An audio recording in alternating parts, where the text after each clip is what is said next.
aujourd'hui.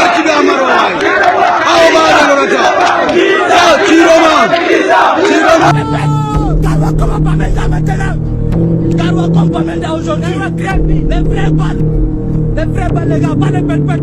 Les gars de crimogènes, la population résiste mal. Sortez massivement. Les gars tapoter en courage.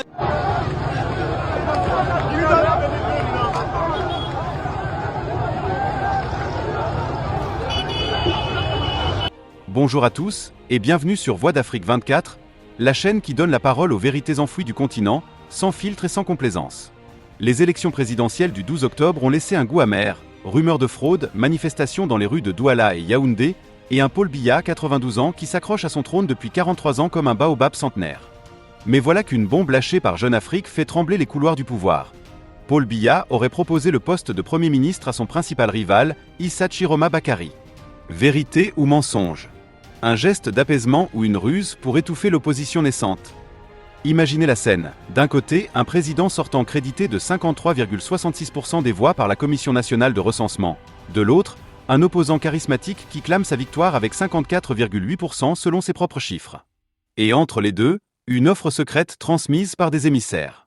Est-ce le début d'une cohabitation forcée ou une tentative désespérée de neutraliser un vent de changement qui souffle du Nord ? Accrochez-vous, chers abonnés, car dans cette vidéo, on décortique tout le contexte, les enjeux, les réactions et ce que ça signifie pour l'avenir du Cameroun et de l'Afrique. Si vous êtes Camerounais, Africain ou simplement curieux de nos luttes pour la démocratie, likez, commentez et abonnez-vous dès maintenant pour ne rien rater. Allons-y. Commençons par planter le décor, parce que sans contexte, cette rumeur n'est qu'un feu de paille. Le 12 octobre 2025, les Camerounais ont voté dans un climat électrique. Paul Biya, le lion indéboulonnable du RDPC, briguait un 8e mandat. Face à lui, une opposition fragmentée, mais revigorée par des figures comme Cabral Libi ou Bello Bouba Maïgari.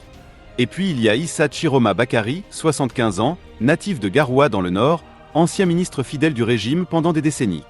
Ancien porte-parole de Biya, ex-premier ministre sous l'ère Aïdjo, il a démissionné en juin dernier pour fonder le Front pour le Salut National du Cameroun et mener une coalition, l'Union pour le Changement 2025. Son cri des ralliements ? En finir avec le vieux système. Pourquoi lui ? Parce que Chiroma n'est pas un novice. Il connaît les rouages du pouvoir comme sa poche. Originaire d'une région marginalisée, le Nord, où le chômage ronge les jeunes et où les infrastructures sont un mirage, il a su canaliser la frustration d'une jeunesse qui rêve d'alternance. Sa campagne a été un tourbillon. Meetings enflammés à Maroua, discours mystiques à Garoua, malgré les blindés et les interdictions administratives. Le 14 octobre, 2 jours après le vote, il balance une vidéo explosive « J'ai gagné ». Le peuple a parlé. Ses compilations internes lui donnent 54,8% des voix. Mais la Commission nationale de recensement des votes en décide autrement le 20 octobre. Biya à 53,66%, Chiroma à 35,19%. Irrégularité signalée partout, bourrage d'urnes dans l'Ouest, intimidation dans les villes, et un conseil constitutionnel perçu comme une marionnette du régime. Les rues s'embrasent. Manifestations à Douala, plainte au tribunal, et une tension palpable qui fait craindre une escalade comme en 2018 avec Maurice Kamto. C'est dans ce chaos que l'offre surgit, selon Jeune Afrique. Fin de semaine dernière, Biya mandate le gouverneur du Nord, Jean Abaté Edii, pour approcher Chiroma. L'accord ? Devenir Premier ministre, réformer la loi électorale avant les législatives de 2026 et promouvoir des proches de Chiroma au gouvernement. En échange, reconnaître les résultats officiels et calmer le jeu. Vérité ou mensonge ? D'abord, pourquoi croire Jeune Afrique ?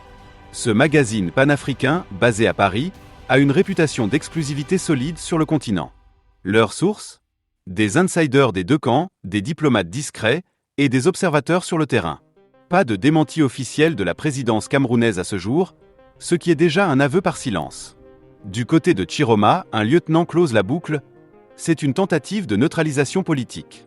Tout ce qui ça exige, c'est la vérité des urnes. Refus catégorique. Pas de deal. Chiroma, conscient que sa base militante du Nord verrait ça comme une trahison, opte pour la confrontation. Ses partisans scandent « Pas de miettes, on veut le pain entier ». Maintenant, creusons les enjeux. Pour Biya, cette proposition n'est pas anodine. À 92 ans, le sphinx d'Etoudi est usé. Son absence prolongée pendant la campagne, des rumeurs de santé fragile et une popularité en berne. Le Cameroun saigne, crise anglophone qui dure depuis 2016, Boko Haram aux frontières, chômage à 70% chez les jeunes, corruption galopante. Offrir la primature à Chiroma, c'est une carotte pour apaiser le Nord, région clé électoralement, et éviter une implosion. Imaginez un gouvernement d'union nationale avec Chiroma comme visage réformateur. Ça calmerait les bailleurs internationaux, l'Union africaine, la France qui murmure son soutien discret. Mais c'est aussi un aveu. Biya sait que sa victoire est fragile, contestée, et que des manifestations massives pourraient faire tomber le château de cartes. Du côté de Chiroma, c'est un pari osé. En refusant, il se positionne en martyr de la démocratie. L'homme qui ose défier Biya, comme l'ont titré certains médias. Mais le risque est immense. Le Conseil constitutionnel, présidé par un proche du régime, proclame les résultats définitifs au plus tard le 26 octobre. Si Biya est validé, Chiroma appelle à la rue. Et là, la répression pourrait être féroce, gaz lacrymogène, arrestation, comme en 2018. Pourtant, son choix résonne. Il dit au peuple « Je ne suis pas à vendre ». Ça galvanise les jeunes, c'est 50% de la population sous 25 ans qui en ont marre des dynasties. C'est un message à toute l'Afrique, du Sénégal à la RDC, où les vieux lions refusent de lâcher prise. Mais attention, chers viewers, ce n'est pas noir ou blanc. Certains analystes y voient un mensonge orchestré. Et si Jeune Afrique amplifiait une rumeur pour vendre du papier ? Pas de preuves irréfutables, pas de documents, pas d'enregistrement. Et Chiroma lui-même reste muet publiquement, focalisé sur ses recours judiciaires. Peut-être que l'offre n'était qu'un ballon d'essai, rejeté d'avance. Ou pire, une manipulation pour discréditer l'opposition. Voyez, il refuse même la main tendue. Dans un pays où les fake news pullulent sur WhatsApp et Facebook, il faut trier le vrai du faux. Mais une chose est sûre, cette histoire révèle les fissures d'un système à bout de souffle. Le Cameroun n'est pas seul. C'est l'Afrique qui vote, qui rêve, qui se bat pour des élections transparentes. Pensez à la Côte d'Ivoire en 2020, au Kenya en 2022, là où le peuple pousse, le pouvoir plie. Et les réactions ? Sur les réseaux, c'est l'effervescence. À Garoua, les supporters de Chiroma dansent « On a dit non au pantin ». À Yaoundé, les pro-Biya grommellent « Chiroma l'ingrat, il veut tout ou rien ». Les observateurs internationaux, comme le Commonwealth, appellent à la retenue. La France, grand allié de Biya, parle de dialogue inclusif. Mais au fond, qui gagne ? Le peuple peut-être, car cette passe d'armes force le débat, à quand une vraie alternance pacifique ? Conclusion 10, chers frères et sœurs d'Afrique, cette proposition de Paul Biya à Issa Chiroma n'est ni pur mensonge ni vérité absolue, mais un symptôme d'un Cameroun au bord du gouffre. Une offre réelle, refusée avec panache, qui expose la peur d'un régime usé et la détermination d'un peuple assoiffé de justice. Le 26 octobre approche, le Conseil constitutionnel dira sa parole, mais c'est la rue qui écrira l'histoire. Que ce soit cohabitation forcée ou bras de fer sanglant, une chose est claire. Le vent du changement souffle sur le Cameroun, et il pourrait emporter bien plus que des promesses vides. Merci d'avoir regardé cette édition de Voix d'Afrique 24. Dites-moi en commentaire. Acceptez-vous un tel deal, ou c'est tout ou rien pour la démocratie ? Partagez cette vidéo avec vos contacts à Douala, Garoua et au-delà pour que la voix du continent porte loin.